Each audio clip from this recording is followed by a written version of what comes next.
क्या आप शादीशुदा है? नहीं आपने शादी की ही नहीं? नहीं, एक कंचन धाम आश्रम है। नशे की आदत छूटी। क्या किसी ने कोई जबरदस्ती किया था नशा छुड़ाने के लिए? नहीं नहीं, किसी ने नहीं, केवल हनुमान जी की कृपा हुई। इसके बाद आप गृहस्थ जीवन में नहीं गए? नहीं, वापस नहीं गए। फिर यहाँ पे महाराज जी ने बुला लिया। नशा में विनाश के सिवाय कुछ नहीं है। कोई बीड़ी तंबाकू गुटखा कोई नशा नहीं। जय श्री राम। दोस्तों नमस्कार, मैं सुरेश कुमार। आप देख रहे भाई सुरेश के ब्लॉग यूट्यूब चैनल।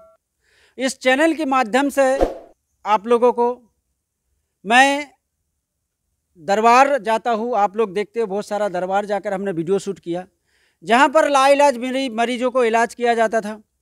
और अब दोस्तों आप लोग देख रहे हैं, थोड़ा सा मैं आप लोगों को बताना चाहता हूँ कि हमारे भारत देश में बहुत सारे ऐसे साधु संत हैं, परिवार छोड़ के कोई धर्म स्थान पे रहने लगा, कहीं आश्रम बनाकर रहने लगा, और कहीं जंगल में रहने लगे, और कहीं घर परिवार छोड़ के, नौकरियां छोड़ के, अपनी परिवार जनों को छोड़ के कहीं कहीं रहने लगे।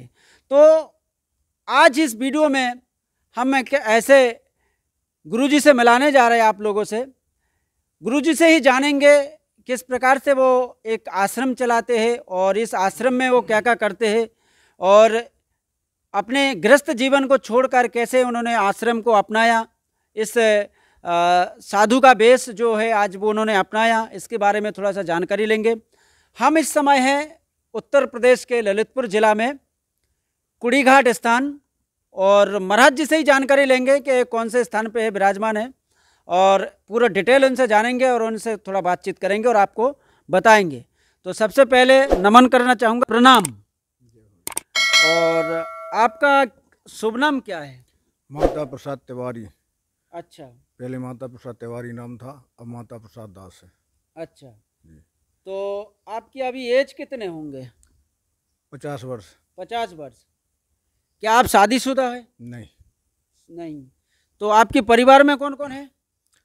पिताजी हैं, माँ है, अच्छा 2 भाई हैं अच्छा और भतीजे हैं, एक बच्ची है। अच्छा, आपने शादी की ही नहीं? नहीं। तो मैं अगर कहना चाहूँगा शादी ना करने का एक 2 वजह बता सकते हो आप? एक वजह है, नशा की आदी हो चुके थे हम। अच्छा नशा नहीं छूट रहा था। अच्छा बस तो इतना मतलब शरीर बेकार हो गया था, पूरे शरीर में कंपन होने लगा था। अच्छा जी।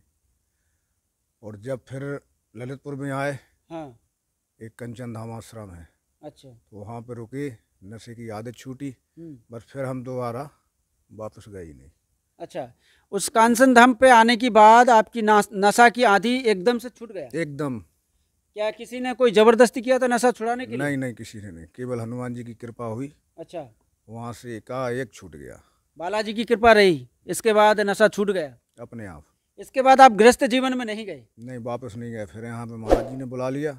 अच्छा, तो यहाँ रहे बस। फिर यहाँ पे उन्होंने सब हमारी जिम्मेदारी पे सौंप दिया। फिर हमने भी सोचा कि अब कहीं नहीं आएंगे। एक बार वो हमारे घर पे गए थे साथ में महाराज जी। थोड़ा सा आपसे बात करना चाहूँगा, अभी जहाँ पर अभी आप बैठे हुए हो ये कौन सी जगह पर है?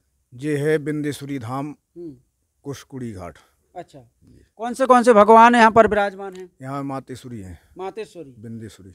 अच्छा जी। मातेश्वरी बिंदेश्वरी के बारे में मुझे तो नहीं है उतना पता, थोड़ा सा आप बता पाएंगे?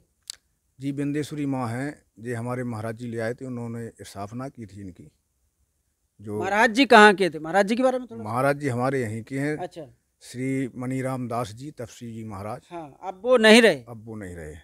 अच्छा जी। तो उन्हीं की सानिध्य में पूरा आश्रम बना हुआ है? उन्हीं के सानिध्य में, उन्हीं ने अपना परिश्रम करके उन्हीं ने बनाया है पूरा। और थोड़े माता जी के बारे में बताइए। जी, माता जी बिंदेश्वरी धाम की जे हिमालय से हाँ, जो है उनकी उत्पत्ति, तो महाराज जी लाए थे, उन्हीं के नाम से वो बिंदेश्वरी के नाम से ये धाम चल रहा है। जी, उन्हीं के नाम से चल रहा है। तो काफ़ी बड़ा एरिया है, और मैं देख रहा हूँ कि काफ़ी ज़्यादा एरिया है, वहाँ पर पेड़ पौधे भी काफ़ी देखने को मिल रहा है, और गौ माता भी है, और शायद यज्ञशाला भी बना हुआ है। यज्ञशाला है, यज्ञशाला है, 2 गाय हैं, और हमारे बटिया वाले हैं जो यहाँ पर रहते हैं। आश्रम के नाम से कुछ खेती बाड़ी भी होंगे? खेती है, 16 एकड़ जमीन है। अच्छा, उसकी देखभाल कौन, आप ही करते हैं? हम ही करते हैं। अच्छा, आपसे थोड़ा सा बात करना चाहेंगे कि आप हमें बताएं कि जैसे गृहस्थ जीवन के बारे में बातचीत चल रहे थे, और आज जितना आपने बताया कि नशा की आदी थे आप अपने उम्र में, तो नशा को छुड़ा नहीं पा रहे थे, परिवार वाले परेशान हो रहे होंगे उस समय। कोई नहीं छुड़ा पा रहा था। तो आज कैसा लगता है जब आप ये परिवार छोड़ के आए और सारी जिंदगी पीछे छोड़ के आए, आज ये साधु की वेश धारण करे, आप एक सफ़ेद वस्त्र आप पहने हुए हैं और मंदिर प्रांगण में और आश्रम में, कुटिया में आप रहते हैं, तो इसके बारे में, इस जीवन के बारे में थोड़ा सा आप बताइए। इस जीवन के बारे में इतनी शांति मिल रही है हाँ। कि जब हमारा सारा नशा छूट गया तो इससे बड़ी खुशी हमें कोई नहीं है। अच्छा अच्छा। हैं तो जहाँ पे रह के हमारा नशा छूट गया तो बस उन्हीं की सेवा में हाँ। अपना शरीर को लगाने की कोशिश बस की। पूरा जीवन यही बिताएंगे। बिल्कुल यही बताएंगे और ये भी है कि आगे चल के इसको और भी बढ़े अच्छा। हमारा आश्रम, और जो भी लोग इन नशा वाले हैं, हाँ हाँ। अगर वो भगवान की शरण में पहुंच जाए तो छूट जाए तो अच्छी बात है। चले, और थोड़ा सा दो शब्द नशा वाले जो नशा करते हैं उनके ऊपर क्या कहना चाहेंगे? उनके ऊपर यही कहना, नशा, हम दो तीन शब्द जानना चाहेंगे, नशा से क्या क्या नुकसान होता है, तीन चीजें बताइए आप। नशा से इतना नुकसान होता है कि हम ही को देख लो कि सारा अपने आप में भी हम घृणा में गिर गए थे कि जी पता नहीं कि हम क्या सोच रहे हैं, क्या कर रहे हैं, कहाँ डरे। हाँ हाँ। और जब अगर उसको छोड़ दो तो आज हमको जब सब लोग मान रहे हैं यहाँ पे, तो इतना अच्छा लगता है कि जे अगर पहले छोड़े होते तो और आगे बढ़ जाते। अच्छा अच्छा। अब तो आधी उम्र हमारी हो चुकी है। तो आज के युवाओं को क्या कहना चाहेंगे थोड़ा सा ये नशा कि के बारे जितनी नशा से दूरी बनाओ उतना अच्छा है। में? अच्छा, आप अभी कोई नशा नहीं करते? नहीं, कोई नशा नहीं। हम क्या, हमारा पूरा अब यहाँ का क्षेत्र भर आज जाता हम है। देखते हैं कि नशा करते करते परिवार वालों को नहीं समझ रहे, बड़े बूढ़ों को नहीं समझ रहे, बड़े बूढ़ों की मान सम्मान भूल रहे।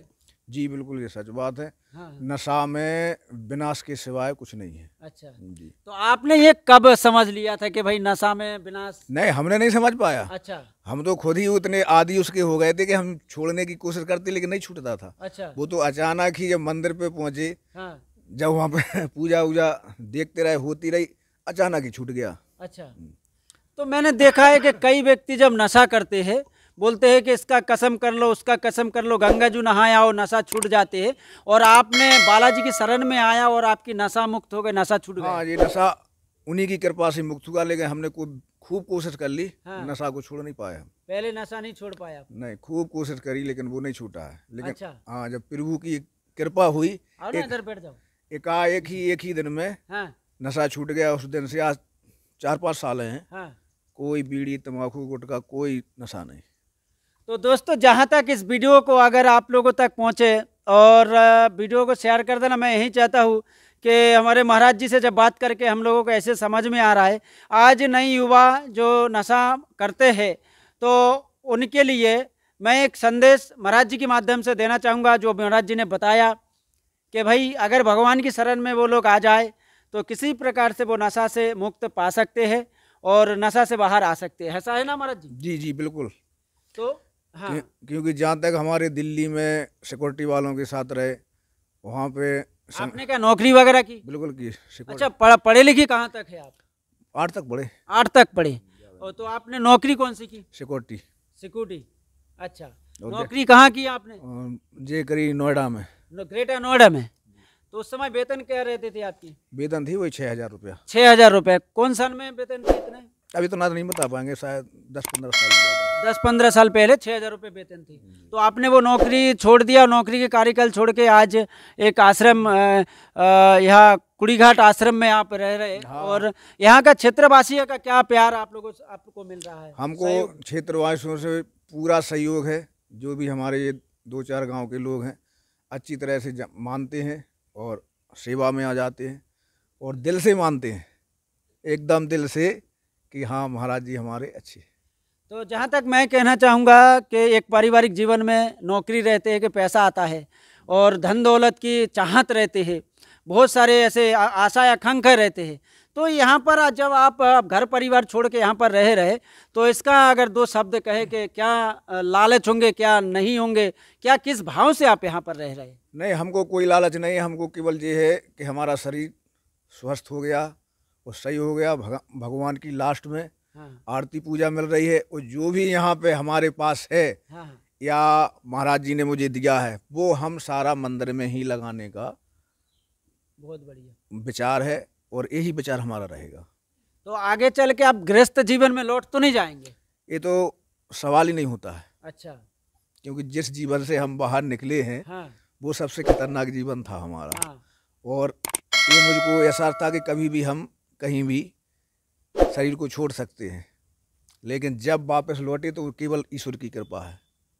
तो जहाँ तक मैं इतना समझता हूँ कि आप सुबह शाम पूजा आरती वगैरह पूजा करते हो आप, तो क्या भीतर से एक भाव पैदा हो जाते हैं, क्या भीतर से कोई एनर्जी मिलती है कि एक आध्यात्मिक जीवन में आप जी रहे हो और एक गृहस्थ जीवन में जो आदमी रहते हैं उनकी, और आप में क्या ऐसा लगता है कि भाई हम सुबह से लेके आपको एक ही चिंता है कि मुझे माता की शरण में जाना, उनकी पूजा करना है, आरती करना है, और हम लोगों को ऐसा लगता है काम पे जाना है, पैसा कमाना है, ऐसा क्या आपको भी ऐसा महसूस होता है कुछ कि आपको ऐसा कुछ करना है? नहीं, रास्ताएं दोनों ही अपनी अपनी सही हैं। अच्छा। अगर इस रास्ता में जा रहे हैं, जो ये हमारा आश्रम है, और मातेश्वरी के ध्यान में जाते हैं तो हमको अच्छा लगता है। और जो गृहस्थी वाले हैं तो वो अपना काम करते हैं, वो उनको अच्छा लगता है। ये भाव अलग अलग है, भाव उत्पन्न होने की बात है। और जब गृहस्थी वाले को अगर ये भाव उत्पन्न हो जाता है तो उनको पूजा अर्चना अच्छी लगती है। तो मैं जहाँ तक ये समझ रहा हूँ कि भाई एक व्यक्ति जो अपनी जवानी में और अपनी एक उम्र में वो नशा के कारण उसकी जो पूरी ज़िंदगी है वो मतलब बिगाड़ता जा रहा था, आज किसी धर्म स्थान पे जाने के बाद या बालाजी की शरण में जाने के बाद आज आप जैसा भी कोई बन सकता है कि भाई अगर वो मन से चाहे, मन से माने तो वो कुछ भी कर सकता है। हाँ, कोशिश करता रहे, कोशिश हम बराबर करते रहे नशा छोड़ने की। हाँ। लेकिन एक दिन हमारी सफल हुई कि ईश्वर है। अच्छा। हाँ, हम मतलब ज़्यादा ही दुखी हो गए थे जब हनुमान जी के चबूतरे पर नहीं चढ़ते थे। हाँ हाँ। तो नीचे होकर हमने विनय की कि प्रभु कुछ ऐसा करो कि हमारी जी लास्ट जीवन सही सार्थक लग जाए। तो उसी दिन से हाँ हाँ। रात को ही विनय की, अकेले में। पहले तो हमको शर्म लगती थी किसी के सामने अगर विनय करें, हाँ कि भाई हमारा नशा छूट जाए। हाँ, तो अकेले में विनय की थी। तो उसी रात से हाँ हाँ। एकाएक जब हम सवेरे उठे तो हमें किसी प्रकार का नशे की ध्यान ही नहीं आई। बस अच्छा। उसी दिन से हमने नहाया और अपने पूजा में लग गए। मतलब फिर हमारा विचार बढ़ता जब गया। तक आप नशा करते थे मंदिर नहीं नहीं चढ़ते? कहीं नहीं, गांव में नहीं, जहाँ भी रहे हम मंदिर पे जाते ही नहीं थे। मतलब जब तक आपने नशा किया मंदिर नहीं गए और गांव के किसी मंदिर तक में नहीं गए। आज नशा छूट गया उनकी कृपा से, तो आज देखिए सारे जीवन मंदिर के लिए ही देना चाहते हैं और मंदिर में ही रहना चाहते हैं, एक आश्रम में रहना चाहते हैं। आश्रम का पूरा गेट भी आप देखेंगे, आश्रम से एंट्री करते कैसे वो भी आपको दिखाएंगे। और यहाँ बहुत ही अच्छा एक वातावरण में महाराज जी रह रहे। तो महाराज जी मैं यही चाहता हूँ, अंत में इतना ही चाहता हूँ कि कितने समय से आप इस आश्रम में हैं? यहाँ हमको 4 साल हो गए। 4 साल हो गए जी। और आगे भी यही रहेंगे आप? हाँ, अब तो यहाँ पे मतलब जीवन ही निकलेगा अपना। यहाँ कुछ कार्यक्रम वगैरह भी आप करवाते हो? कुछ होते हैं यहाँ पे कार्यक्रम होते हैं। हमारा दिसंबर को 25 तारीख से रामन होती है 5 दिन की। अच्छा। और एक गुरु पूर्णिमा मनाते हैं, जो हमारा यथार्थ चला रहा है, जो हमारे गुरु जी थे। गुरु जी के क्या नाम थे? मणिराम दास जी तपसी जी महाराज। अच्छा जी। उनकी कितनी एज थे जब वो चले गए स्वर्ग लोक में चले गए? 101 वर्ष। 101 वर्ष में। कुछ तस्वीर वगैरह तो होंगे आपके जी पास? है, तस्वीर है। अच्छा अच्छा। और वो तो चलते फिरते गए, पथरी अच्छा, हो गई थी। अच्छा अच्छा। हाँ, तो पथरी के ऑपरेशन के लिए गए। कुछ ऐसा बता के गए आपको कि भाई आज कुछ एक आध्यात्मिक जीवन जीने के लिए, एक साधु के भेष जीने के लिए कुछ गुण, कुछ मंत्र या कुछ ऐसे बता के गए आपको कि? हाँ जी, बता के गए, लेकिन वो मंत्र बताया नहीं जाता है। हाँ हाँ हाँ। गुप्त ही है। गुप्त है। और कुछ ऐसा मार्गदर्शन भी देके गए होंगे आपको को आज जो आपने एक नशा मुक्त जीवन छोड़ के आज एक बाबाओं की वेश जी रहे आप? जी, मार्गदर्शन तो दिया है। उनको हमारे ऊपर विश्वास था पूरा। अच्छा। तो यहाँ पे क्षेत्र में जहाँ जहाँ भी गए तो उन्होंने बताया कि हमारे जो पुजारी जी हैं वो एकदम पूरा उन्हें नहीं बताया सब लोगों को कि ऐसे ऐसे थे। और जब उनकी लेन बदली तो एकदम सही सलामत है। हम उन्हीं को सब कुछ सौंप के जाएंगे। चलिए, बहुत अच्छा लगा आपसे बात करके। अब 2024 में 22 जनवरी को राम मंदिर के उद्घाटन है, तो आपको कैसा महसूस हो रहा है कि आपको क्या लग रहा है कि राम मंदिर को उद्घाटन होते हुए आप देख पा रहे हैं अपने जीवन कार्यकाल में? नहीं, वो तो राम मंदिर है। राम तो हमारे सनातन धर्म के संपूर्ण संसार के राजा हैं, तीनों लोक के राजा हैं, स्वामी हैं। बिल्कुल। और उनका जब मंदिर बन रहा है तो वो तो संतों को क्या, पूरे संसार के जीव जंतुओं को ही खुशी मनाना चाहिए। बिल्कुल जी। और हम यही चाहते हैं कि भाई राम मंदिर के उद्घाटन के दिन हर मंदिर में 2 दिए जलाए, अपने अपने घरों में पूरे भारतवर्ष में 2 दिए जलाए। 22 जनवरी के दिन हमारे भारत देश के प्रधानमंत्री श्री नरेंद्र दामोदर दास मोदी जी आएंगे उद्घाटन के लिए और फीता काट कर जब मंदिर के उद्घाटन करेंगे, सभी उस दिन 22 जनवरी के दिन जश्न मनाएं और राम जो वनवास में थे 14 वर्ष और घर लौटने का इंतज़ार आप और हमें बड़ी धूमधाम के साथ 2 आटे के दिए के साथ करें। तो महाराज जी, आज आपके पास हम लोग आए थे और आपसे संपर्क हुआ, वातावरण हुआ और मैं यही चाहता हूँ कि आपने बहुत सारी बातें ऐसी बताई और एक आपकी मन की कुछ ऐसी बातें बता दे कि जो हमारे ऑडियंस जो वीडियो को देखेंगे कुछ उनके जीवन में बदलाव हो जाए। जी, मन की बात यही है कि आप नशा को, जो भी नशा करने वाले हैं, तो नशा से जितना दूर रहें वो परिवार के लिए भी अच्छा है और गांव मोहल्ला के लिए भी अच्छा है। यही हमारी प्रेरणा है, क्योंकि सबसे अपने आप में हम बिल्कुल धुरंधर नशा में लिप्त हो चुके थे और जब वापस हुए तो वो हमको एहसास होता है कि नशा एक नाश की ही ओर ले जाएगा। या नशा से आप ये सोचो कि किसी प्रकार की खुशी आ जाए, नहीं आ सकती है, कभी नहीं आ सकती है। यही हमारा मतलब, हमारा एक कहना है, एक संदेश समझ हाँ जी, संदेश समझें और इसको अपने धारणा में करें कि नशा छूट सकता है। कितना भी गहरा चले जाओ नशा में, अगर आप कोशिश करते रहें तो बिल्कुल छूट सकता है। और सुबह से शाम तक का क्या दिनचर्या रहती है आपकी? हमारा दिनचर्या यह है, सुबह 3:30 बजे जागते हैं। अच्छा।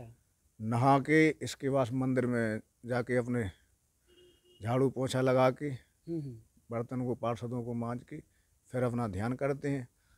7:30 बजे आरती होती है। अच्छा जी। और शाम को कितने बजे आरती? 7:30 बजे। अच्छा अच्छा।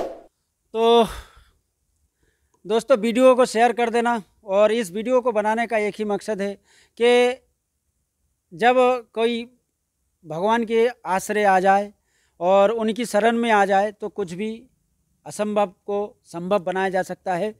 और देश दुनिया में बहुत सारे ऐसे व्यक्ति जो आज परेशान होंगे, माता परेशान होंगे बेटा से और पत्नी परेशान होंगे पति से और बाप परेशान होंगे बेटा से और बेटा परेशान होंगे पिता से। ऐसे कई ऐसे परिवार होंगे। तो अगर उन तक ये वीडियो पहुंच जाए तो मैं यही चाहता हूँ, महाराज जी ने जिस प्रकार से बताया कि भाई एक नशा मुक्त जीवन, नशा करते थे, नशा में रहते थे और आज वो बिल्कुल मुक्त हो चुके, उससे बिल्कुल दूर हो चुके। आप भी हो सकते हो।